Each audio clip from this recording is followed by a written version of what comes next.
What's up, everybody? Welcome to the Pick Six Podcast, CBS Sports NFL Podcast. I'm Will Brinson. I'm your host. This episode of Pick Six is presented by FanDuel Sportsbook. Make every moment more. Joining me to talk about some NFL dominoes, news and notes around the league, and to do a jersey bracket, best jersey in the NFL. John Breech and Tyler Sullivan. What's up, fellas? What's happening? How we doing? Good. Good. Brinson, how are you still alive? How do you have a voice? There are so many things that surprise me right now. We all know your school, North Carolina State's in the Sweet 16. Obviously, we saw NC State's biggest fan in the world, Danny Cannell, at the game getting some TV time. We saw North Carolina State's second biggest fan in the world, Russell Wilson, at the game getting some TV time. We saw the guy who was in third to last place in the Pick Six Pod bracket pool, Tyler Sullivan, even almost getting some airtime. He didn't get airtime, but I thought of him when I looked up the standings. But here you are, Brinson. How were you? How did you almost get airtime? No, I was joking. Yeah, right now. I needed a reason to bring up Sully being in third to last place. I was like, Sully, I didn't realize you were in Pittsburgh. Pretty big surprise to have my voice. A little crackly, but not bad. I didn't go to the games. I had a bunch of friends who went up to Pittsburgh. Obviously, Uncle Danny went to Pittsburgh. I'm a little wary of going. Like, I didn't go to the ACC tournament games in DC. We run the table. I didn't go to Pittsburgh. We win both. It's like I'm scared to like go to the game that ends the run. You know what I mean? Like, does that make sense to you, Sully? Yeah, jinx him now. At this point, you can't go. You should be barred from the premises. Yeah. How you doing, Sully? How you doing? Your team's hanging in there. You know, I'm doing better than my bracket. You told me my bracket is absolute trash. Shout out to Matt Norlander, Eye on College Basketball Podcast, who made it a point to hammer home that what you should definitely do is not pick all the number 1 and number 2 seeds to advance to the Sweet 16 because it hasn't happened in the last 6 years. And what do you know? It happened this year. I think favorites are on like an 11-0 run in the bracket, something crazy. NC State is the only Cinderella, and I saw Norlander arguing that as a Power 5 conference team that we don't count as a Cinderella. I would massively disagree. I will say just a couple more things on this NC State stuff. They're 2 games away. They play in Dallas in the Sweet 16. If they win against Marquette as a 6.5 point underdog, I think last time I checked, we were playing the Elite Eight against either Duke or Houston. What's interesting is that NC State's 1983 national championship team beat Marquette in the Final Four and then Houston in the finals to win the title. So it's potentially like the same path to get to the first Final Four since 1983. Also, if we get to the Final Four and to the championship game, I think just the championship game on this timeline, I'm going to be gone. I'm going to take a trip with my parents on a dive trip, and one of their friends that's coming along is our buddy David Thompson, who is not the former basketball player, but an all-time basketball Hall of Famer. Like, he's not named after him; just happened. He's a huge State fan. And David Thompson was on the NC State team that won the championship 50 years ago to this year. I got to tell you, like, winning the ACC title and playing loose and fast and free and like sort of like playing with house money.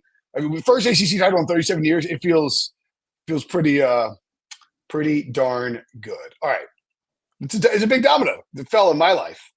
We got dominoes that got to fall in the NFL.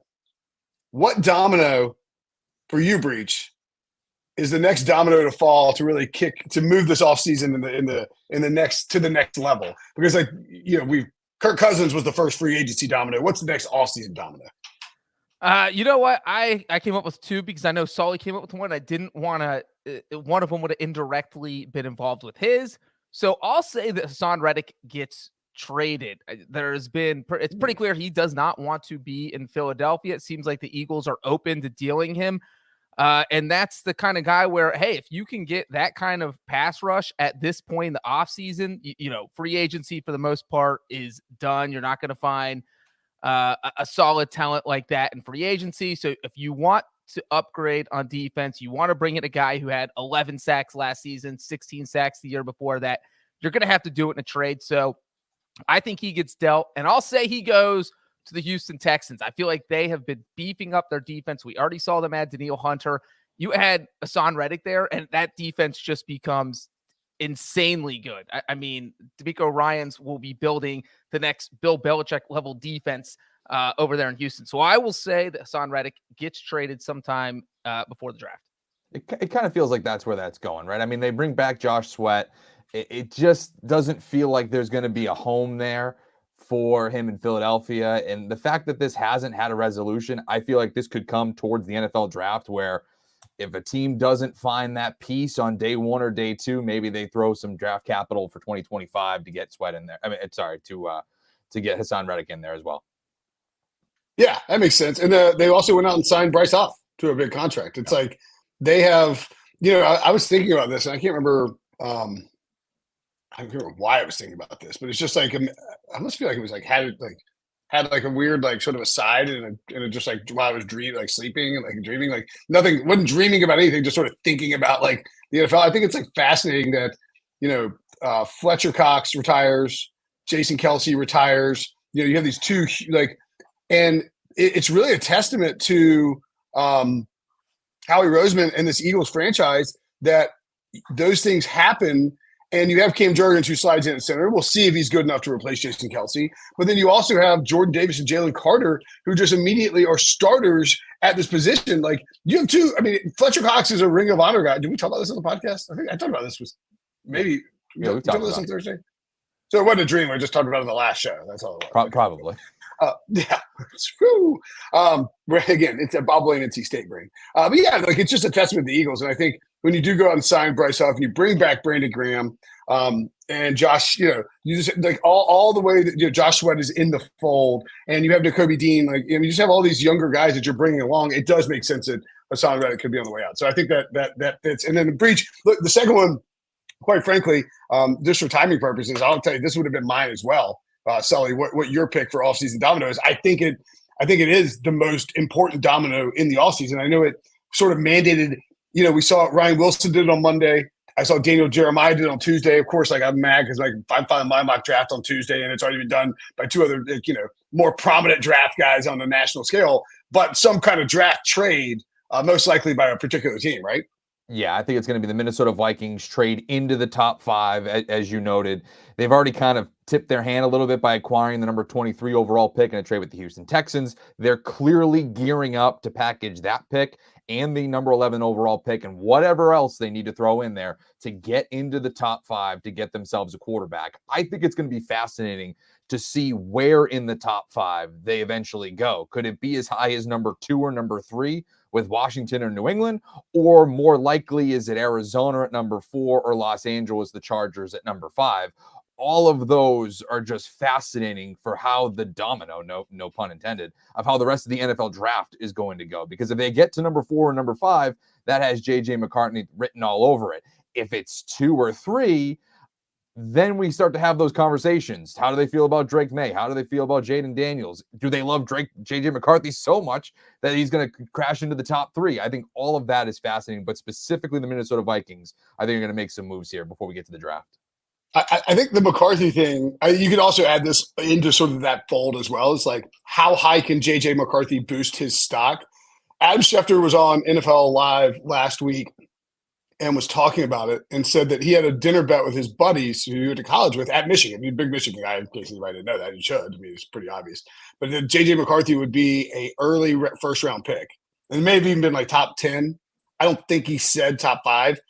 But like then I heard, and Mike Greenberg's not like an information guy per se, but he does know a lot of people around knows a lot of football people, and you hear him say stuff that can be. He put it out on Get Up today that he thinks he like just referenced it like several times about J.J. McCarthy going 3rd overall, which is really interesting. And Washington's come out and said that they're willing to trade the deal. Like I think there's a case to be made that McCarthy, given his age, his upside, like we saw Andrew Luck at Stanford under Jim Harbaugh. He wasn't asked to be a huge volume guy. Like it's a really interesting proposition, Breech, I think, to say like, okay, how high can J.J. McCarthy boost his stock? And then that begs the question, like, where do the Vikings have to trade to get a quarterback in this draft class? Yeah, I mean, it's a good question, obviously. And look, here's my thing with what the Vikings might try and do, or with what another team, maybe the Raiders, we know they're looking at quarterback. We saw Sean Payton say on Monday at the owners meeting that the Broncos could realistically look at trading up. and possibly targeting a quarterback. So there are definitely teams that need quarterbacks. I feel like the Giants are kind of the wild card there because they're the closest to the top 5, would have to give up the fewest amount of draft picks to move up. So a lot of competition to move up. But if you're the Minnesota Vikings and you move up to 3, I just don't think you can give up the amount of compensation it takes to get to 3rd overall and be stuck taking the 3rd best guy at his position. So that to me makes no sense at all. We saw the 49ers do this when they drafted Trey Lance, move it up the 3rd overall, quarterback taking 1, quarterback taking 2. You get Trey. You can't take the 3rd best guy at his position with the 3rd pick when you can take the 1st best guy at any other position. So to me, just from the amount of compensation it would take to move up from 11 to 3, the move just doesn't make sense. Now, maybe if they can get to 5, but we also saw Jim Harbaugh say at the owners meeting, the 5th overall pick's like having the 1st overall pick for non-quarterbacks. So it's like he's trying to make that pick more valuable, and he's basically telegraphing the teams, if you want to come up and get this, it's going to cost you because now you get the best positional player. So yeah, the Vikings need a QB, but I just think it's a huge risk to go all the way up to 3. I also love that he was talking up JJ McCarthy. Obviously, Michigan ties there, but he's clearly juicing up his draft stock on purpose so that teams go up to either 3 or whatever to have that number 1 quote unquote overall pick non-quarterback at number 5. I thought that was very savvy for him on multiple levels. I asked him about Andrew Luck in his first combine appearance with the 49ers. And I thought he wasn't as hype as he was with JJ McCarthy. And I think that's definitely on purpose because there was no chance he was getting Andrew Luck. Like no one was getting to 1 because that's where Andrew Luck was going. But JJ McCarthy is in the number 5 wheelhouse. You can't trade Justin Herbert. Like you can't trade Justin Herbert and draft JJ McCarthy. I think that would, I looked at it, I was going to do it in my mock draft, and the money just doesn't work. So, it's just one of those where, you have Justin Herbert, you're pumped about that, and you want people to come up and get J.J. McCarthy, and you hopefully get a couple first-rounders out of it by trading out of that spot. All right, we're going to take a break. When we come back, we're going to make new rules for the NFL season and talk about a luxurious Sneed trade coming up next. It's time for a little all-star college basketball. It's the Reese's College All-Star Game, April 5th on CBS Sports Network. All right. I love the owners' meetings. You get great audio from all of these coaches. I actually haven't been in a couple of years. I want to get back to going to those, but it just didn't work out for this particular year. But it's great. You have breakfast with the owners and these swanky, they're the Breakers or the Palms or the Biltmore out in Arizona. And you sit down with the coaches and you have breakfast. Actually, one year, and I think it was Phoenix, we were at the breakfast coaches meeting, and me and Jason Lock and Four called out Pete Prisco. We're like, you're too scared to criticize any of these coaches because you're such you carry water for all these coaches. He's like, I did not. I'll do whatever I want. And we're like, well, then rank the coaches. Rank all 32 coaches here tonight, today. Rank them and publish a list. You won't do that because you're worried they're going to see it. They're going to get mad at you. We're like, Hugh Jackson's going to berate you and just went all in on Pete. Pete actually ended up ranking the coaches, and I want to see if there's a great. He said. He basically said Adam Gase could be the next Bill Belichick, which, whoops. Adam Gase is with the Dolphins, too. So, sorry, Harry. And then obviously went on to have a disastrous stint with the Jets as well. But it was that. I just always think about us goading Pete into writing these rankings. And now we have this permanent record of Pete calling Adam Gase the next Bell. He's like, he's a brilliant mind. Could top this list once Belichick retires. It's like, Pete, settle down, buddy.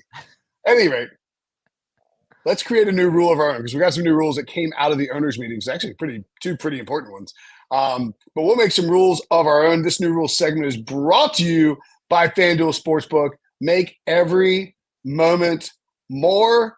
Okay, I'm going to go with the rule. I'll start off, and I'll go with the rule that actually was, I think, kind of close to. Actually, no, I think they ended up saying it wasn't close to passing, and that was. Instead of trying an onside kick, you get to try a 4th and 20. I love this idea that you get to put the ball down with your offense, 4th and 20, and you have to convert. You have to convert a 20-yard play to get the ball back. Now, I don't know, Breech. I know we talked about this in the past, and I'm not sure exactly how it would work from a field position standpoint. I guess it's sort of you would get it. You don't get it you started the 20. I guess you basically started the 25 or started the 30. if you convert because the odds of a 4th and 20 are really freaking small. You convert the 4th and 20, and then do you get the ball where the play ends? Because like, what if you hit like a 80-yard touchdown run, or is it just do you get the ball back and then you have to do a drive? I think that sort of stuff would be interesting. Maybe that's what makes it too convoluted for these NFL owners to deal with. But like, I love the idea of running the offense out there on a 4th and 20 with a chance to get the ball back. It would make NFL games wild as hell. I wouldn't hate it. I mean, I don't know. It depends on how you feel about a certain issue in the NFL, and that is special teams. If you feel like you should just completely do away with it, then fine. Let's do the 4th and 20. Let's do the weird kickoff rules. Let's just let's basically eliminate this from the game entirely. If you want to keep the special teams aspect on there, fine. Then we'll just do a regular onside kick. We'll kind of go as everything's been going on. If you want to find a way to make it work in terms of field position, what if you would do 4th and 20, you convert, and then you get your ball at the 25. And if you don't convert, then the opposition gets it at their 45 or something like that. It has to be almost basically at midfield. So it's a real game changer where one play. It needs to be similar to what the onside kick would be. Like, right, exactly. That's why I almost think you get it like wherever, like you started the 30 and you get it wherever the play ends, or they get the ball at midfield, which is kind of like where, because you're saying, all right, we're going to give you the ball at midfield with a chance to, put this game away. Right. Yeah. Because you can't treat it like a 4th down either. You know what I mean? Like, you can't treat it like, all right, turnover on downs right here. I just feel like that would be a little too convoluted. Well, I don't think this would impact special teams really, because I don't think a team is just going to go out there and go for it on 4th and 20 from their own 20-yard line every time they score a touchdown, because the risk is too high. Under the rule that the Eagles proposed, and I'm guessing that's kind of what Brinson is referring to here, is if you start the snap at your own 20-yard line, if you gain 10 yards, you didn't get the 4th and 20, and now the defense takes over possession 30 yards from scoring a touchdown. So there's a high risk. There is a very big gamble to go for it on this 4th and 20. And the Eagles have been kind of the ones who have been pushing this the most. They've been tweaking it. The XFL rule was 4th and 15 from your own 25-yard line.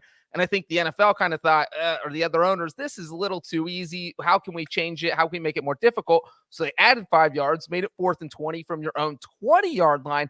And I do think if they approve the new kickoff rule, which as of Monday hasn't happened, they might vote on it Tuesday. We'll talk about it later. They might table it till May. But the thing with that is if you approve that, I think you need this rule. You can't have this fake onside kick that they're trying to implement with this. When the XFL came up with this kickoff rule that the NFL's thinking about running, they did the 4th and 15 format because that's what makes sense with that rule. So yes, I agree with you, Brinson. I think I love this rule, and I would love to see it in the NFL. Yeah, because you're basically taking with this new kickoff rule if they go with it, and it's also possible. We talked about this last week, but it's also possible that it ends up being like a preseason trial thing where they test out because they have no data for this kickoff rule. And they're usually pretty reticent about going in on a new rule with no data, especially for a full season. We saw it with the pass interference reviewable stuff, and they yanked it out of there really fast. So, I mean, like, I would not be shocked if the NFL owners decided to implement this on a temporary basis for the preseason, just to see what the data would be, and then circle back to it, or like you table it to May, and then try and figure out a way. Like, because if you table it to May, you would actually get a month and a half of XFL information that you could use because the XFL starts in April. So I almost guarantee you that they do that. The XFL's not using this rule. They're not. They're going back. They're going back to the old kickoff.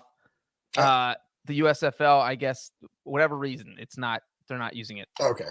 All right. Well, then maybe consider not doing it if they're not doing it. But yeah, I'm with you. I think if you do the new kickoff rule, you need to find a way for there needs to be a way for teams to try to reasonably get the ball back late in games. And I don't think the NFL wants to take away the excitement of this sort of stuff. The onside kick is just really dangerous. Right. I mean, the more you can have your star quarterbacks on the field making clutch plays, that's obviously what the NFL is going to try to do. I mean, we're going to talk about, how they're leaning more offense with certain rule changes that they've already made.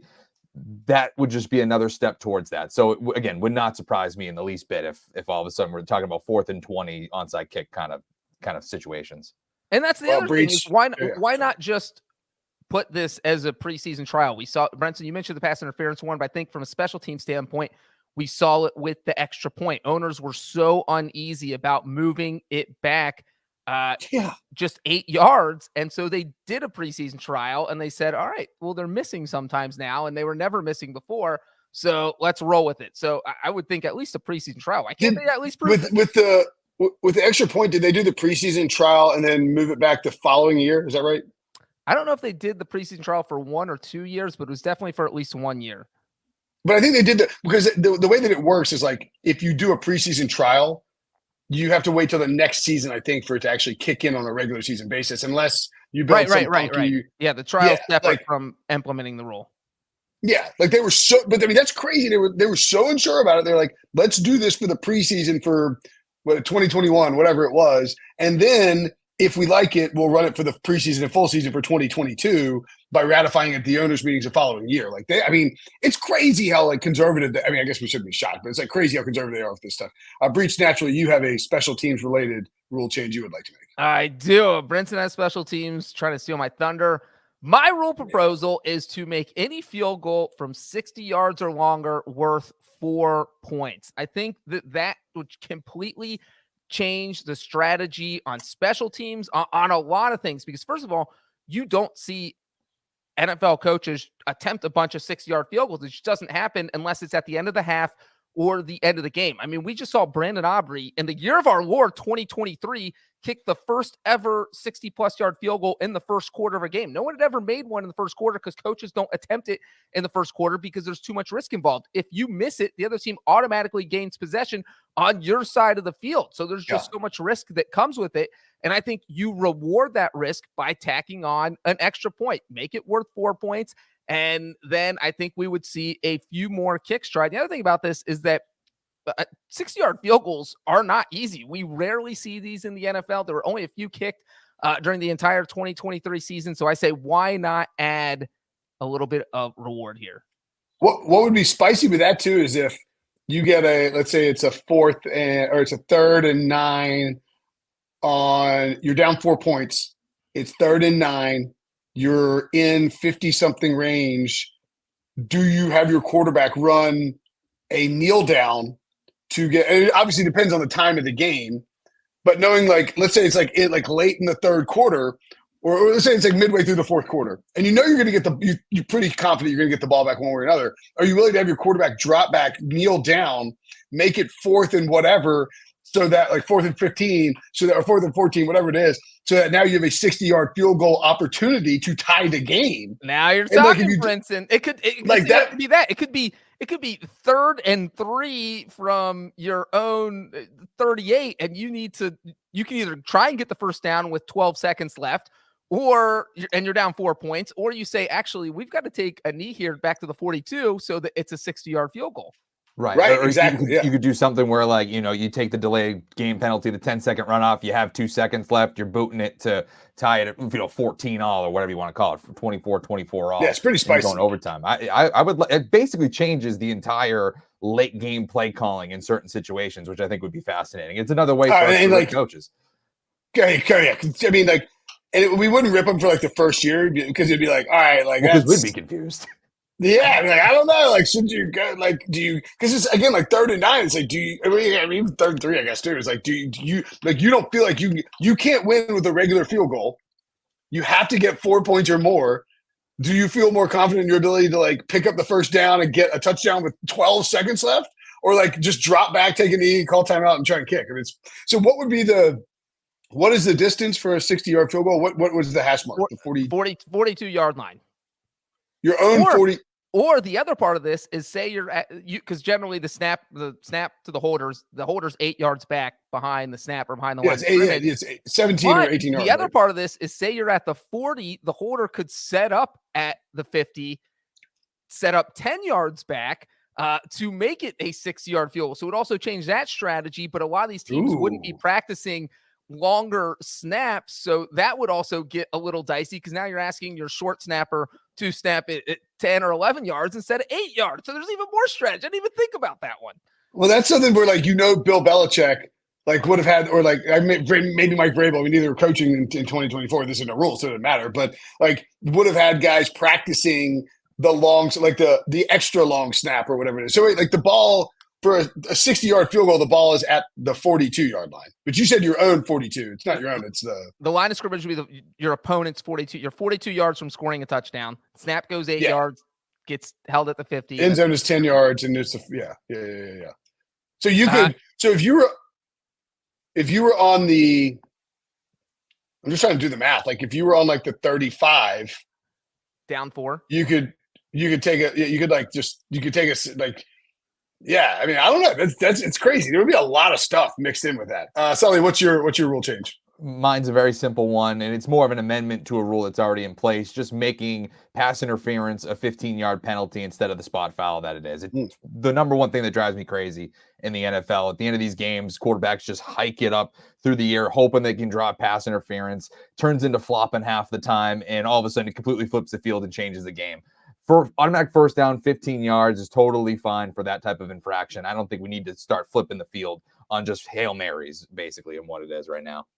I would be curious to see the data on that and like the data and what like how often those occurred, like the underthrown incompletion that ends up being a 50-yard first down. It is really frustrating. It's like Joe Flacco was the king of them. But I wonder if you could do a thing where in the fourth quarter, pass interference is 15 yards. Now, the downside of that is you would have a lot of but you would have a lot of defensive backs just grabbing onto receivers and yanking them down on any sort of longer play, which is something that you don't see in college as much. And I think it's mainly because coaches it's not like you're like too worried, I think, that the college cornerbacks are gonna slip and fall. Like I feel like the NFL cornerbacks are so good at what they do that they would be just mugging receivers, especially under if they knew it was only 15 yards. Of course, maybe that 15 yards gets them in range for a 4.60-yard field goal. So who knows?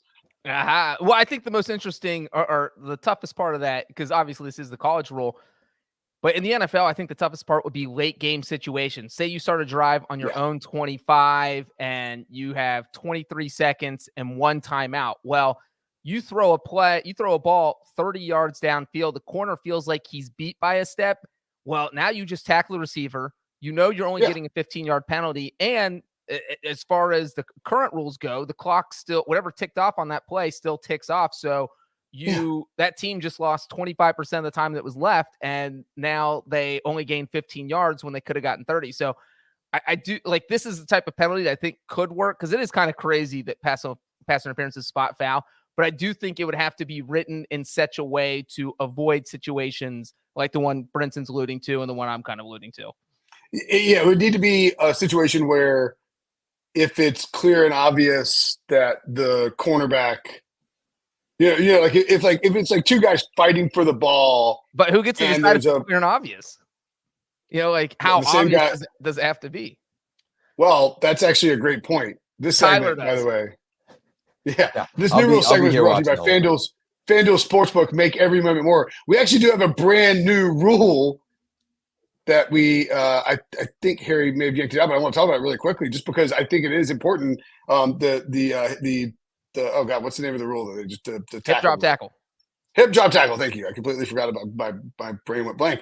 NC State brain again. The hip drop tackle has been banned, and the issue is like in the announcement about all this happening, and like the leaks out from the NFL media insiders, who work for the league technically, and you can sort of read between the lines on some of the reports that have come out, is that they're like the officials believe that they can correctly, adjudicate this rule on the field. It's like, how do you? I mean, now I actually think it will be. I think this particular rule will be easier than a lot of the other rules that maybe we see in terms of the officials managing it, because to me they're very, like we saw it with the Mark Andrews play, right? Where that was sort of the turning point for it when the a team in the AFC, they get it back to the AFC Championship game, but one of the best teams in the league loses one of its biggest stars on a tackle where it does look dangerous when it happens.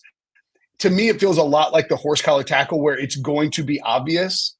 But I also think it's insane to suggest that the league can throw something else onto the officials' plates and that they're going to be perfectly fine handling it when they can barely handle games as it is right now. Not only that, I mean, just you're talking about it from an official standpoint, but from a defender standpoint, I mean, we're getting into a very small box of where these guys can hit these offensive players. And, I think this rule is a little bit scary because we're talking about obviously trying to avoid injuries, and that's the whole purpose of this entire thing.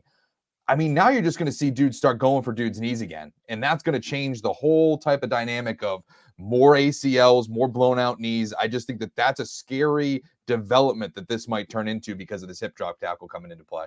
Yeah, I mean, and we've seen offensive players get asked. I remember Rob Gronkowski getting asked, would you rather be hit low at the knees or up high toward the helmet? And he said up high. No, helmet. Yeah. At the helmet, because you don't want to tear an ACL. And that's what you're at a point where defenders don't have a choice. They're going to go low on everyone. And that's where injuries are going to start happening. So if there starts to be an uptick in those kind of injuries, then the NFL is going to be stuck in kind of the law of unintended consequences where they were trying to do something good, but didn't kind of realize what the fallout was going to be. So it will be interesting to see how this plays out on the field. Yeah, I do think though. I mean, I just feel like I've been saying this. I say a lot of stuff. So who the hell knows if anybody actually heard me suggest this? But I've been saying for almost at least for the entirety of last season that the NFL, and I think through even the year before, it was the NFL is very clearly going to ban these type of tackles because you see it, and it's just the way that it works is you grab somebody by the hips and you roll them down. You could still tackle somebody by the hips. You just can't drop them and roll them over. And yeah, as Harry points out in the chat, the landing on the ball carrier's legs.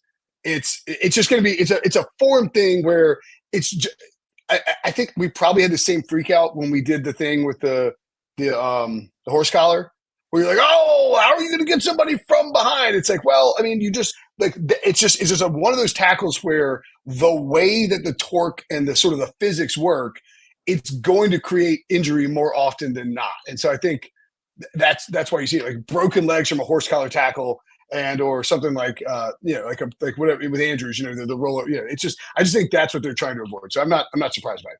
L'Jarius Sneed traded. Wait, let me add one more rule real quick. The challenge rule. Oh, yeah, challenge rule. Which I think was a good addition where the old rule was you had to get 2 challenges right to get a third challenge. Now you only have to get 1 challenge right to get a third challenge. Hopefully they eventually just go to a 3 strikes and you're out. You just get to keep challenging until you miss 3, which I could see a few coaches doing, but I do like that they're adding the extra challenge here. Yeah, and I would say on the extra challenge thing real quickly, it's a lot of times we saw cases where NFL coaches were forced to use their first challenge to correct an obvious officiating mistake.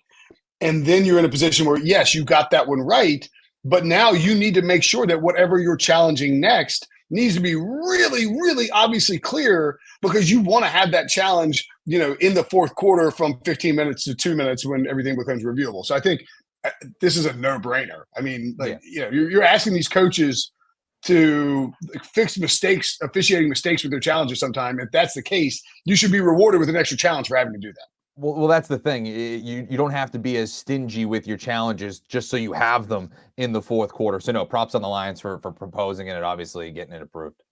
Yep. All right. L'Jarius Sneed traded. Chiefs get back a 3rd and a 5th in the 2024 NFL draft. A little interesting here that they traded to the Titans, obviously. And it's interesting that they were willing to get back a 3rd-round pick, Tennessee's 3rd-round pick, and a 5th-round pick, when they would have likely gotten a 3rd-round pick in terms of compensatory picks next year anyway. Well, it would have been 2 years down the road because of the way that the formula works. But they would have gotten a 3rd-round pick eventually for him, and they would have gotten a year with L'Jarius Sneed playing on the franchise tag. I think that tells you they really wanted this cap space, maybe. I don't know if it maybe is cap space or if they just knew it might have been an untenable situation. Because, I mean, they let him seek a trade, I feel like, not too long after the Super Bowl. It's been a while. They obviously tagged him and it prolonged the inevitable trade. But it kind of maybe felt like this was coming to a head one way or another of him outside of Kansas City. Now, great, they clear up a ton of cap space after free agency, but maybe that helps them via the draft. Maybe some trade options become available to them. But I don't know if this was a scenario where they could have just kept him on a 1-year deal and expect everything to go rosy. Yeah, I mean, it does feel like they kind of assumed he would be leaving after the 2024 season.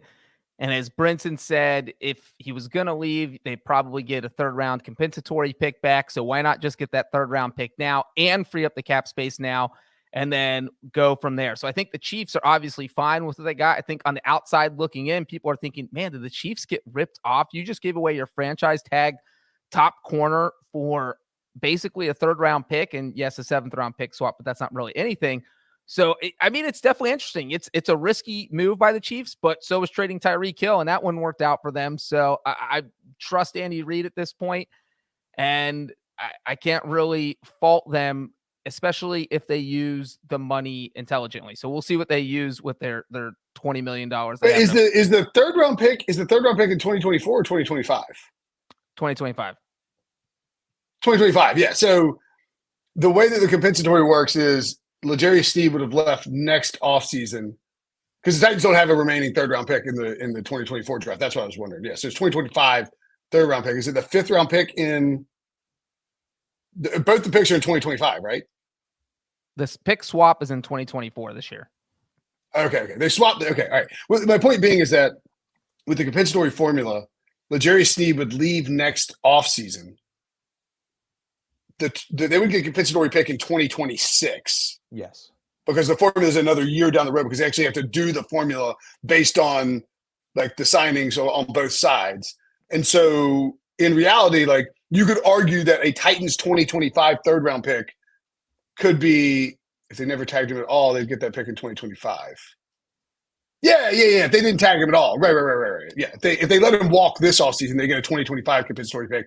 But I think you can argue that the Titans, the game theory, if you will, here is that the Titans are going to be so bad in 2024 that you could end up getting a higher end, like a top of the third round pick versus a third round at the maybe a pick at the back of the third round if you don't sign anybody and L'Jarius Sneed goes and gets a huge contract somewhere, which you probably would have. But so I can kind of see the argument, especially if you think Sneed is not going to be great for the locker room, which is entirely possible given that he was a later round pick, has never been a free agent, and probably wants to get paid for the first time in his career. He's already won 2 Super Bowls. I mean, we had this argument already on here. You also have to factor this in too, because I just think it's something to point out. It is the Kansas City Chiefs.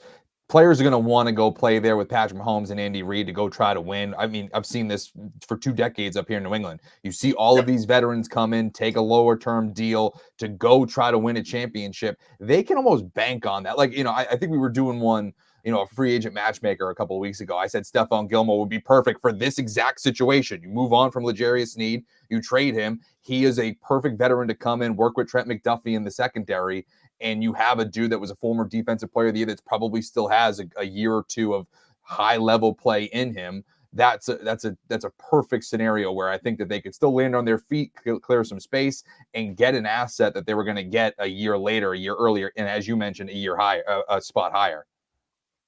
And isn't Xavier Howard still a free agent? Yeah, exactly. I think he even said that he would take a shorter term deal or a lower term deal to go to a contender, if I remember that correctly.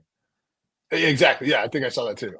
The point being is like you have Steph Gilmore, you have Xavier Howard, you have Tre'Davious White, you have I'm trying to think who else is out there. Adoree Jackson, Christian Fulton. They're guys that, like, I'm not saying that they're better than Sneed or anything, but you can go and get them potentially for much cheaper and you get that pick. But there are a lot of available corners at this point in free agency that usually are not available this late in free agency. That's a much more succinct way of saying what I was trying to say. Thank you, Breech. All right, let's take a break. When we come back, Jersey bracket time next. The best couch potatoes come from Pluto TV country. And these taters, they like all sorts of different things. Survivor Channel, Ink Master Channel. If it's got a spaceship in it, I'm probably watching it. 3 channels dedicated to CSI. Whatever mood you're in, it's going to be easy watching. All right, time for some Jersey bracket action. We're going to rip through our own bracket here. Harry has laid them out. I think it's just sorted by division. Yeah. So too much work to try and seed these out to the number 1 seed. And, I think Harry did a great job, I believe, of setting it up where it's 1 versus 4. And because you see, I believe that's correct. It's like first it's based on standings in the NFL, right? So we can push these guys through as we want. I do kind of like the idea that they're all the pods are seeded by like somebody's going to emerge in the Elite Eight from the AFC West, and that makes it kind of spicy. Like it's a little divisional matchup. I would also be remiss if I didn't point out that big basketball media spent months telling us that the ACC stinks. And you know what? 13 times. 4 ACC teams in the Sweet 16. Next closest conference, 5. There are 3 teams from my area code. 919 has 3 teams in the freaking Sweet 16. We run this town. Get out of here, Big Ten. Bunch of clowns. You don't have a freaking NCAA title since 2000. Like Maryland's last title. Maryland's joined your league since and like won a title before like your last title. Losers. Coming from the guy who has one ACC team in the Sweet 16 of his bracket in the Pick 6 bracket challenge. I thought I pushed Duke through. You don't have North How did Carolina. you look that up so fast? My bracket's terrible. That was locked and loaded. It had to have been. I know, that's a great job. No, I do have Duke through. I don't have NC State. That's right. I had Texas Tech going. I didn't want to. Again, I'm like whatever. If my bracket stinks and NC State makes it to the Sweet 16, albeit. Shout out to my buddy Bradford Sneed. I don't know if he listens to the podcast, but Bradford actually has NC State winning it all in our bracket pool. He's the only one who did it, which is just B's to the W, or really really stupid. But the one thing that annoyed me about Bradford's bracket is he had NC State beating, I think Houston, maybe Duke. I can't remember. But then playing UConn in the final after UConn beat Carolina. It's like, if you're going to go all the way with NC State to win it all, like have us play Carolina in the final. Like you're going to win the bracket if State wins it all. Like no matter, like you're probably going to win the bracket if State makes the finals because you're going to be the only one with that. So like, why not give you that? We're shouting out people. Shout out to Joe Marcocchio, who is first place. I've mentioned the Pick 6 bracket challenge so many times. We might as well shout out the first place guy. Yeah. Who's Joe got as his finalist? He's got Tennessee as his champion against Illinois. Ooh, Illinois look pretty good. Illinois looks a lot better than I expected. He doesn't have any 1 seeds in his Final Four, so and they're all still alive, so it's an impressive bracket. Wow. Yeah. That is an impressive bracket. I was going to look at this. Yeah. Sean Quinlan in second place with Arizona, and Chris Bell in second place, tied for second place. They have 50 points with UConn. A lot of UConn spicy people up top. Yeah. John Miller, the next closest individual champion with Duke. Christian Richard has a team of Purdue up there. Randall Bazzini, ouch, has St. Mary's winning it all, and it's like top 10. That's a tough beat. Darren Bileski has Houston, the top Houston guy at number 8 as well. And then Dylan Hager has Carolina winning it all. Hopefully, Dylan, you plummet out of the standings quickly. Okay, let's get to our bracket. We'll start on the left side, I guess, and just rip down and then jump across. I guess that would be the natural reading order of doing this. 49ers versus Cardinals. Don't think we need to spend a lot of time on this. Don't see a 4-1 upset here, Sully. Yeah, no, this is a 49ers landside victory. I was saying before we hopped on, like, I don't necessarily like the way the jerseys have been going in these reboots. Like, the Patriots are like this. The Cardinals are one of these teams that are like this, where it's basically a color rush. I mean, you're basically just all red, and it just doesn't look like anything that's really iconic with that franchise. Like, I like their old ones, the Kurt Warner ones, the Carson Palmer ones. Yeah. I loved those back in the day, which was, not that long ago, but the way that they're kind of trending in terms of the style, I don't love. I love the 49ers using their throwbacks a little bit more. Obviously, the logo is iconic. This is a clear-cut victory for me.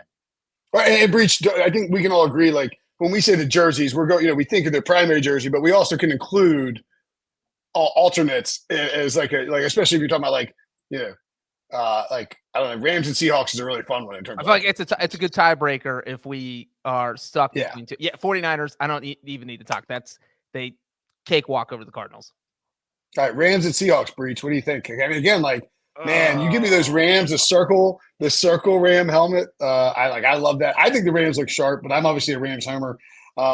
Seattle, when they go with the slime green, I kind of love that.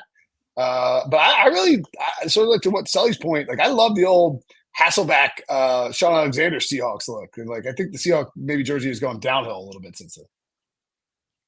Yeah, I mean, with the Rams war in Super Bowl 56 against the Bengals, their kind of traditional LA Rams jersey, that I love that look. I mean, that whole uniform matchup I thought was awesome. I love the electric green. A lot of people hate it with the Seahawks, but I love it. You know what? I think I would. This is one of those I'm 51-49 favoring the Rams. See, I'm leaning more Seattle here. I do like Seattle's. I like what you're saying. The Sean Alexander, Matt Hasselback. I do love those much more than today's iteration. But I don't know. There's something about the new version of the Rams uniforms that I just feel like they're trying to modernize it for the sake of modernizing it. Like you were saying, Breech, or I think it was for me at least, it was the Patriots Super Bowl that they played against. It was when they first moved to LA. They kind of went back to the old Rams logos, their throwback. I love that. They tried to do it with these new ones, but for me, these ones just don't hit as well. And if we're talking about incorporating throwbacks in here, the Seahawks bringing back their 90s throwbacks this past season was an A+. Brinson, so what is as a Rams fan and host of this podcast, we're going to push the Rams forward here, 2-1. Sorry, it's very close. Fine. It's very close. Yeah. All right, we got a matchup in the NFC South. We have a matchup of 2 16 seeds in real life in terms of uniform. It is the Buccaneers against the Panthers. I think the Panthers can do good stuff with their uniforms, but more often than not, their uniforms are pretty. So I'm not going to sit here and pound the table for them. But I mean, it's not like the Buccaneers are blowing. I don't know. I guess the Buccaneers like went on to a really weird space with the alarm clock jerseys for a while and then got better. So I think I'd probably lean Bucs here. Maybe I don't know. Yeah, they're a team that went a little bit too modern with the digital alarm clock jerseys and then kind of went back to a more traditional look. I think that was. They also had the creamsicle. And the creamsicles, as I was just going to say, the ultimate throwback jersey that clearly gives them the edge here. Yeah, I feel like the creamsicle is the deciding factor. I think they're about even. I love the Carolina blue. I'm surprised the guy in North Carolina doesn't love the Panthers version of Carolina blue. Yeah, you'd be surprised. I don't like Carolina blue. What a shock. I do love it. It's unfortunately a great color. Okay, Saints and Falcons. Falcons actually – is it Arizona that launched their new jerseys that looks just like the Falcons jerseys? I mean, I would probably just lean towards the Saints just because of like the iconic gold and everything that goes with it. Yeah, I don't like the Saints as a team. Maybe mostly because of Derek Carr and like Dennis Allen, but I think the Saints jerseys are pretty cool. Yeah, I'm with you. And I actually do like, I kind of keep bashing like the modern look. I do love that black alternate helmet that they started to incorporate as well. I do think that's a sharp look, especially with their, if they go all white with the gold numbers. I think that's a great look for them. Falcons, yeah, they have some throwbacks that are nice. I do like the red helmet whenever they use that, but to me, it's the Saints. I'm with you, Brinson. Yeah, I like the tradition of the Saints. I like the all black, and I agree with Tyler. I do like the all black helmet when they pop that thing out a few times a year. All right, now we get into a division, the NFC North, with some legitimately stout lineups. Lions and Bears. I mean, I think one of the cool things about the Lions being good again is that their uniforms are awesome. And it was just such a bad team for so long that it was hard to get into it. I would pick Lions here for sure. I think the Bears, I like the Bears orange alternates. I think those are pretty cool. But Lions for me is the easy pick. See, no, I'm with you with the Lions, but I actually can't stand the Bears alternate orange helmet. They look like the Browns. I don't think that's a great look for them. Iconic jersey when it's their standards, but to me, I would definitely give the Lions the edge here. Oh, the Lions have the gray too, or the silver gray too, which is which I don't love, but it's better than that orange thing that the Bears wear. Yeah, I don't love the all gray. I actually like the Bears overall look more, but that's why there's 3 of us, so we don't have to have 2 Lions, guys 2 who are voting. 2 Lions to 1 Bear. Oh my! Lions, okay. Yeah. Packers and the Vikings. I don't know. This one seems pretty easy to me. I don't really care for purple uniforms, so that's Yeah, this is to me. It's Packers all the way. Yeah. Okay. That's Packers easily over. That was easy. Sorry. Yeah, purple doesn't do it for me. Sorry, ECU. Yeah. I think the next one's a cakewalk too. Yes, the Cowboys do stomp on the Commanders in terms of the jerseys. Everyone agree on that one? Absolutely. I liked it when they were the Washington football team. They kind of kept the old, the old colors and the old scheme. Again, this is kind of like an alarm clock vibe that I get from them in terms of the numbers, and I just don't love it for the Commanders. There's just a lot of like really cool, kind of like iconic stuff the Cowboys can do with their uniforms. One is which like just they don't change it that much. Like they keep it pretty simple. And the big star on the helmet, I mean, like it's America's team. It's you might hate the Cowboys, but it's hard to argue with their jerseys. Eagles and the Giants. I mean, again, I don't hate the Giants uniforms. I don't really like the Giants. I don't love their uniforms, but I think they're pretty traditional. But the Eagles, Kelly Green. I mean, what are we doing here? This is a slam. Kelly Greens, the All Blacks, they're just general ones. It's one of the best in the NFL. I don't think this is particularly close. And you know what? They just brought back the Kelly Green last season. If that wasn't back, I would be a little closer here, but I do love every uniform the Eagles have. They all look good. Definitely the Eagles. All right. So we'll see. Harry, I think Harry's working furiously behind the scenes and maybe give an updated NFC bracket. While he does that, we'll go to the AFC side of things. And we'll start with the Chiefs and the Broncos, a really tough matchup. I think when Denver's playing good football, good look, the team being good or bad like matters with these jerseys somehow. I mean, it's like you could almost say too. You could almost argue too that like with the Chiefs and how they're sort of Patriotsing, like the Patriots uniforms became really annoying for a while, and the Patriots were just dominating the league, even if you kind of liked them. I need to think about this one. What do you guys? Any thoughts on Chiefs versus Broncos? Well, I'll tell you this: earlier today, the Broncos did announce that they're bringing in new uniforms. So this could be quickly outdated by the time we look at this a year from now if they're bringing in new uniforms. I weirdly like the Denvers. I know Kansas City's the more iconic one at the moment. They're the team that everybody's recognizing in the NFL, and I do love their jersey. I love their logo. But Denver's throwback with the old Bronco with the D on the side of the helmet, their new version, awesome. I really, really like. To me, I think the Broncos actually edge them out here. Yeah, I mean, my take is I'm not going to count a throwback because if you like it so much, that should be your main jersey. Sure. And they dislike their jersey so much that they're getting new ones, like you said, Tyler. So I can't pick a team that's literally getting rid of their unions in the next 4 weeks. Good point. Good point. So I'm going with the Chiefs. Do we have? I don't think we even have an upset yet, do we? Like, I guess technically it's not really. I mean, the next one's all the top. The next one will be interesting. All right, we'll say Chiefs. Are you Chiefs or Broncos? Yeah, I'm gonna go Chiefs. I was just looking at the jerseys. Like, I do like the throwback, but I agree. It's like if we're like, what if we push the Broncos into the Elite Eight, and then they're like, check out our new green jerseys, so it'll look like idiots. So let's have the Broncos out of here. I'm a fan of both. Though that's a tough one. I think in a world where we see these guys out 1 through 16. Or like whatever the seeding would be, or I guess it would be like 1 through 8 on each side. Like the Chiefs and the Broncos would have a case to be 2 high seeds. You would probably have like Chiefs versus Panthers and Broncos versus Buccaneers as opposed to those 2 matchups. Right. But obviously impossible to really see them out like that. Raiders versus Chargers. Ooh. This is a good one. I mean, the silver and black. Like when I think about like various.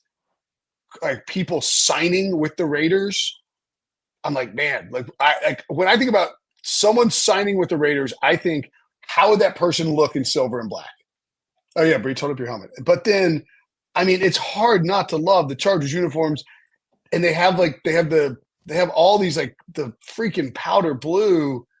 Like I should hate it, but I don't. And then like the dark blue, I even dig. And there's a lot to like about the Chargers uniforms. I do think the Raiders have a case that they're obviously much more iconic. I think that's the answer, right? Raiders are more iconic, but to me, that powder blue Chargers, and even the one that you remember, it's A+. But the one that you mentioned, that it's the dark blue and it's got like the dark blue inside the lightning bolt, I like that one sneaky the best out of all the Chargers. So I'm clearly going Chargers here. It's a tough one for sure. But I like the Chargers.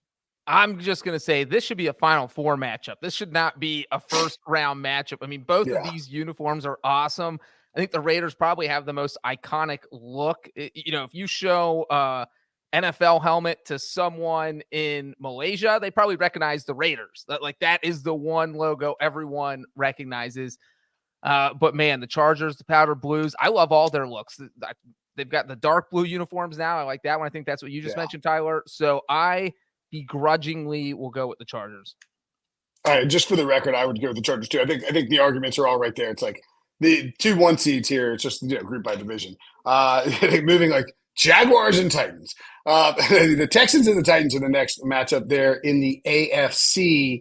And again, we've got the Chargers' first technical upset, by the way. Texans and the Titans. This is the opposite of the Raiders and the Chargers. I don't know which. I don't really flip a coin, I guess. Yeah, very much so. I mean, we might have to use the same logic that we were doing with the Broncos, though, because the Texans are also rolling in new uniforms that was leaked on Reddit, and then the owner leaked them or whatever happened. Oh, that's right. I thought that's who it was. They look like the Houston Falcons. I think they look pretty good. My beef with the Titans is that their throwbacks are awesome, but it's the Oilers, the team that you stole out of Houston. I can't. You see, freaking JJ Watt tweeting about it incorrectly. He's like, we should wear the Oilers uniforms. We are in Houston. You are the franchise that took the Oilers out of Houston to Tennessee where there is no oil.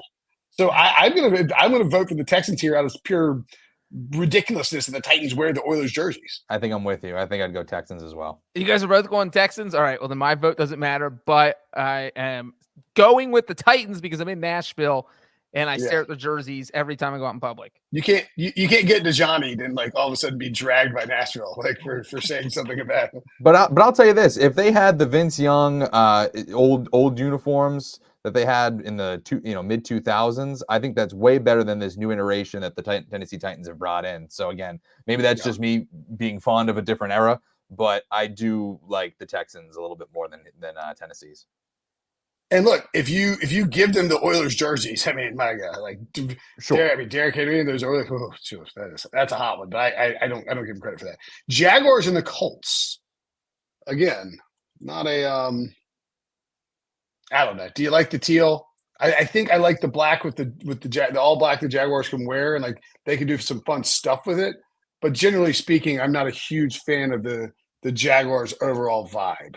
No, I'm not either. And the Colts, to me, it's an iconic logo. You just think of Peyton Manning in very clean blue, the clean white 18. Yeah. That to me is one of the best. Yeah, and then they also. I like their color rush jerseys, and they introduced the black helmet with the blue on blue. It's the Indiana Knights jersey or whatever, like in Knights, with the NIGHT. It looks just like Duke football, which frankly Duke football has awesome jerseys. They just happen to suck at football most of the time.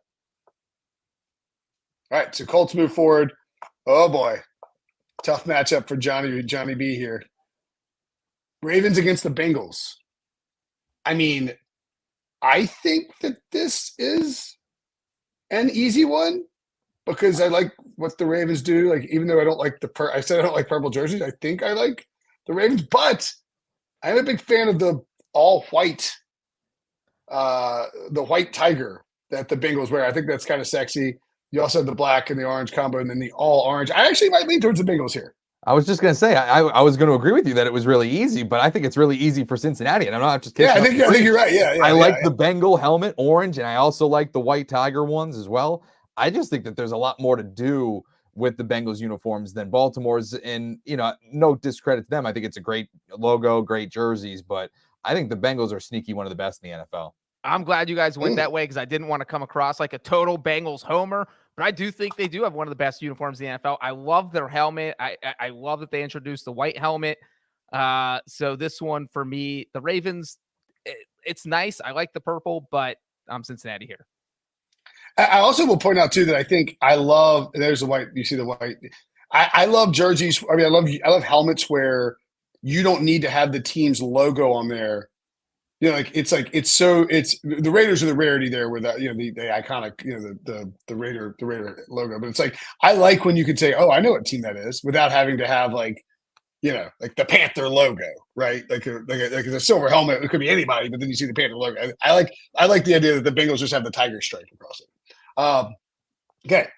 Browns and the Steelers. Do we dock the Steelers for the Bumblebee jersey or the Bumblebee jersey, Sully? No, I don't. I mean, to me, again, this is actually, talking about a Final Four matchup. This could be just two storied franchises, history with each one of them.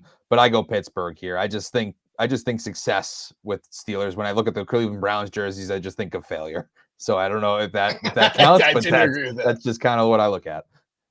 The Browns are iconic. I don't find it's too plain. I'll give it to the Steelers. The Browns are very iconic. They're also not aesthetically pleasing to watch. Mm-hmm. Like you run into some real issues. Like let's say you get like I don't know. I mean, pick a team on the NFC side that they beat in the finals of this, and you're like, oh, I'd like to watch that game. Right. There's not a lot. Like, the Browns or even like let's say the Browns and Jaguars met in the Final Four, like Vom City. Like they wouldn't get that far. But there's just a lot of teams where you wouldn't want to see the Browns up against them. All right, Bills and the Patriots, Sully, a tough matchup here. I think I lean towards Buffalo. But it's not tough at all. I absolutely cannot stand these New England Patriots jerseys that they have right now. I mentioned it earlier with the Arizona Cardinals with the all red. These Patriots look like the Blueberry Girl from Willy Wonka at this point. It's just, it's absolutely gross. I don't mind it when they wear the gray pants, but this new jersey that they brought after the, what you want to call the dynasty era jerseys, which I thought were great. These ones absolutely stink. I would love for them to incorporate more of a 90s vibe if they're going to try to, go somewhere. Give us maybe like a Drew Bledsoe era throwback of those light blues. But boy, I absolutely can't stand them. And I do love the Bills logo. I love their alternates. I don't know if they still wear the reds at this point. Do they still do that? Or even if they don't, I like that. I like their home. I like their away. Buffalo wins this in a landslide. Yep. Okay. I like the Bills. And yeah, Bills, we've seen them wear the reds. The Bills reds are great. Patriots reds are really good too, by the way. Of course. The throwbacks are amazing, but primary stink. Dolphins and Jets. Do we throw producer Harry under the bus here? I love the old Dolphins logo, like the old Dolphins helmet logo, like the Dan Marino, Ace Ventura era. One thing to point out, the Jets, I believe, are going back to their throwbacks, the one that we saw Aaron Rodgers wear in week 1. I believe that's going to be their full-time jerseys coming up in 2024. Ooh. So, that's a point for them because I do like those a lot better than what they were wearing. But to me, Dolphins, the white throwbacks. Yeah, those are great. But the Dolphins, I love their old one with the dolphin with the football helmet. To me, that's one of the best logos in the NFL. Yeah, Dolphins orange is great too. The Dolphins. That's one of my favorites in the entire NFL. So we are not going to throw Harry under the bus. It doesn't sound like we're moving the Dolphins to the second round. Look at us. All right, let's go. I like that Harry already had the Dolphins there. He's like, I don't care what you guys vote. The Dolphins are moving on. Okay, moving on. We'll have to move a little bit quicker. 49ers and Rams and Buccaneers and Saints in the next round. I think it's going to be tough to argue for an upset by the Rams. Creamsicle would probably be the biggest argument I have for the Buccaneers. I think I'd probably move 49ers and Saints ahead here if I was voting. What say you guys? I go 49ers, Buccaneers. Okay. I go 49ers, Saints. All right. 49ers and Saints advance. But it sounds like 49ers is pretty easy for us, and I love the Rams, but I mean, the Niners are iconic. And then, Saints, Buccaneers. Like, I think it's Buccaneers jerseys have gotten a lot better recently, and certainly the creamsicle throwback is great. Lions versus Packers. Tough one here. Green Bay's jerseys are, I think Green Bay's up on that list, Breech, you mentioned, where you could show it to somebody in like Malaysia, and they're like, oh, yeah, it's a Green Bay Packers jersey, especially with the helmet. And then Cowboys, Eagles, another monster standoff. I'm going to go, I think I want one green and one non-green. I'm going to say Lions in a bit of an upset here, and then I'll take the Eagles with their variations over the Cowboys. What say you guys? Ooh. Breech, where are you going? You want to be the deciding vote? I kind of want to see where this goes. Packers and I'm going Packers, Eagles. Okay. And we're going that same direction, Breech. I was going to go Packers, Eagles. I think, two greens is fine here.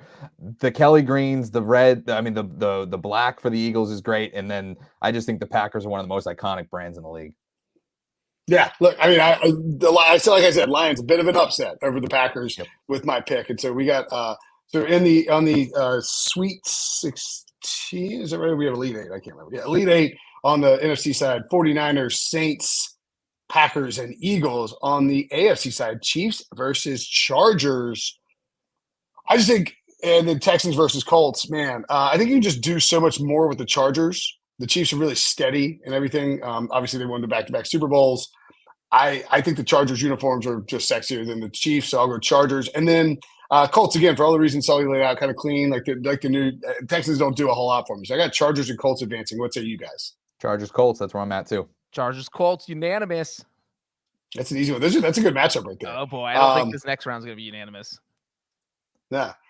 Bengals against Steelers and Bills against Dolphins. Man, these are some good battles. Yeah. I do like that it's like the divisional matchup because it's like it feels like these teams do hate each other. I think I would still pick the Bengals. I know I sort of faltered with the Ravens early. I was just sort of thinking about the like Lamar Jackson running around and like the Ravens all black. But the more like you guys got me thinking about all the variations you can do with Cincinnati, I like that. I also am repulsed by the Bumblebee Steelers uniform, and it drives me crazy whenever they wear it. So I definitely dock them points for that. Bills Dolphins. Ooh, I think this is like a coin flip here. I think. Wait, Brinson, I should just say so you don't get yelled at by Steelers fans. I think they stopped wearing the Bumblebee uniforms. Oh, okay. Like 6 or 7 years ago. That doesn't mean you can't still hate them. I hate them. They're like my least favorite uniforms ever. You just remember Big Ben looking like a giant bumblebee throwing the football. Yeah, it's just a great look. Yeah. I mean, they still made the decision to wear those as like a throwback. I feel like I guess I haven't seen it. I guess you're right. I haven't seen them in a while. I would still take Bengals over Steelers. Other Steelers, like Steelers is a traditionally fantastic uniform. I'm not dogging it at all. I think it's a great uniform, tremendous uniform. I'll narrowly go Bills over Dolphins. I think it's like a really, really close fight there. I'm going Bengals Dolphins. I just love the Dolphins are one of my most favorite in the NFL, so I'm going to be pretty pro them the rest of the way here. But the Bills are good, but they're just a little less. I don't know what the right word is, but I just think the Dolphins. Am I sleeping on the Dolphins jerseys here? Maybe I am. Well, just their throwbacks are great, but I even don't mind the new ones that they have. The logo is not as great on the helmet, but even still, I do like theirs a little bit better. I'm gonna agree with Sully. Apparently, we have the same taste in jersey, Sully. I'm gonna go Bengals Dolphins here. I made a list of all the uniforms I liked before we started this bracket, and the top 2 teams on the list were the Bengals and Dolphins. Unfortunately, they play each other next round, so I'm not sure what I'm gonna decide there. But I like Bengals Dolphins. Worth noting when you I'm just like quickly Googling just to make sure like I've got the right one. And the Dolphins, the Dolphins whites are good. I love that little old school porpoise. Snowflake. So we had the Chargers, the Colts, the Bengals, and the Dolphins advancing.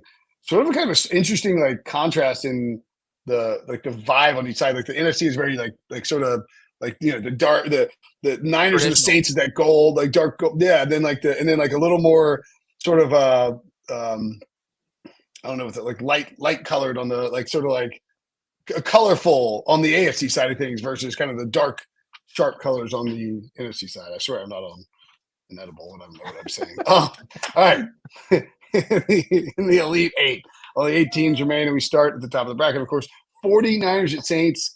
Man, we've seen these two teams meet in the NFC Championship game before, and it's a very nice looking like battle between these two teams. Like it's a very sharp, lot of gold. Think I would lean towards a 49ers. 49ers have had an easy path thus far. 49ers can do so much with like the red and the gold and the black across the board. I think I lean towards the 49ers. But I do like the Saints jerseys. Yeah, I'm a 49ers fan. And you're right. They have had a relatively easy path. I mean, you're playing the Cardinals in round 1.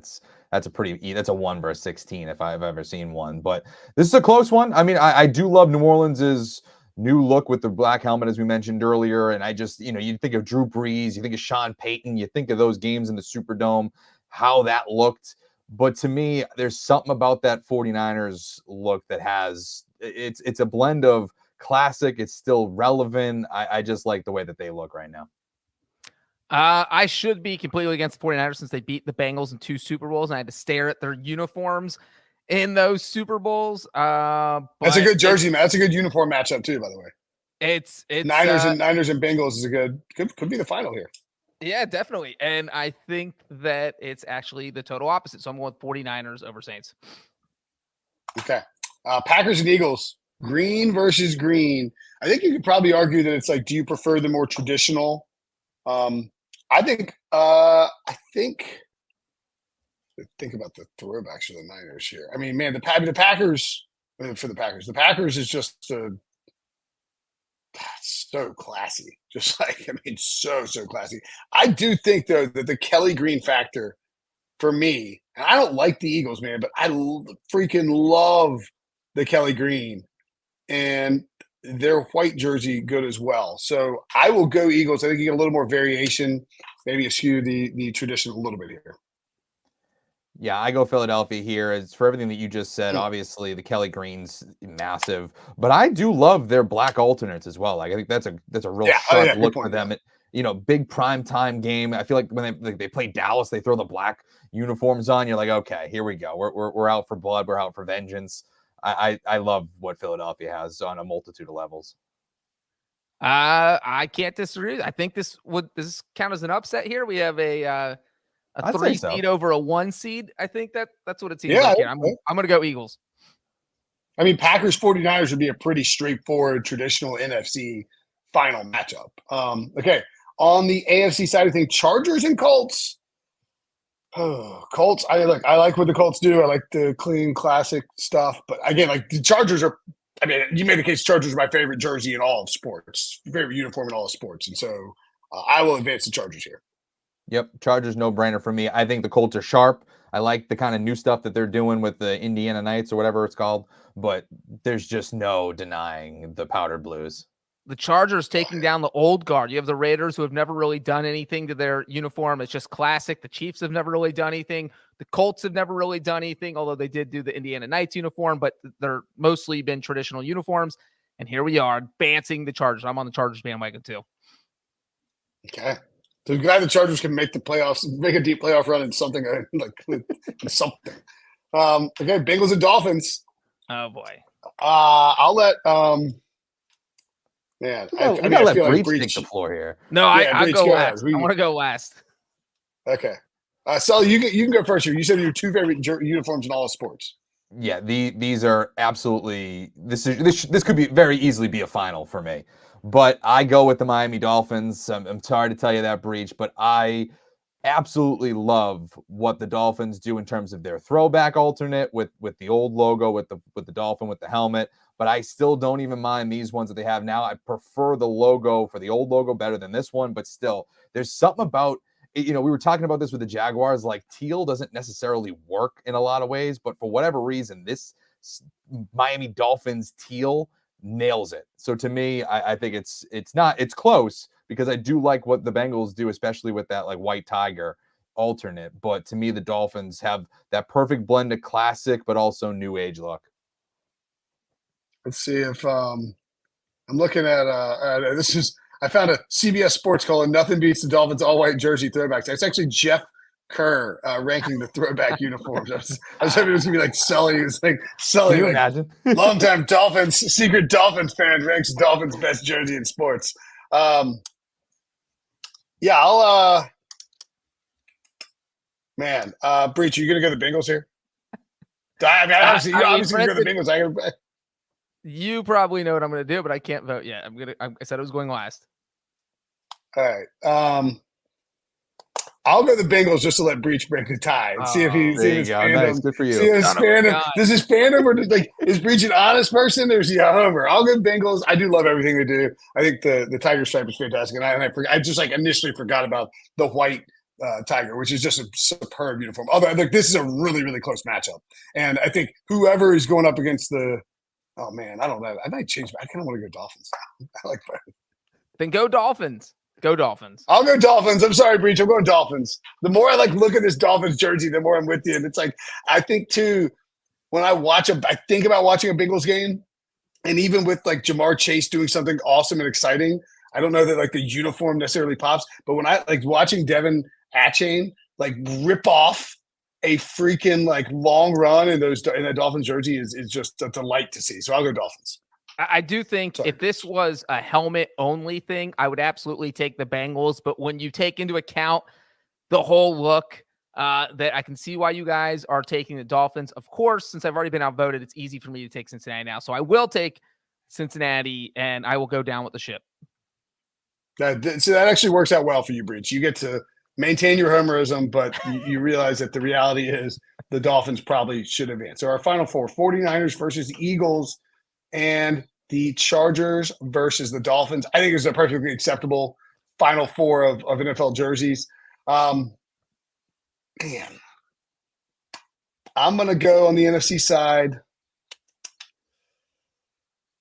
This is tough. It's funny because it's like one is an NFC champ, one is like an actual NFC championship game from the last few years, and one is like a fictitious thing that will never happen because NFC teams can't win anything.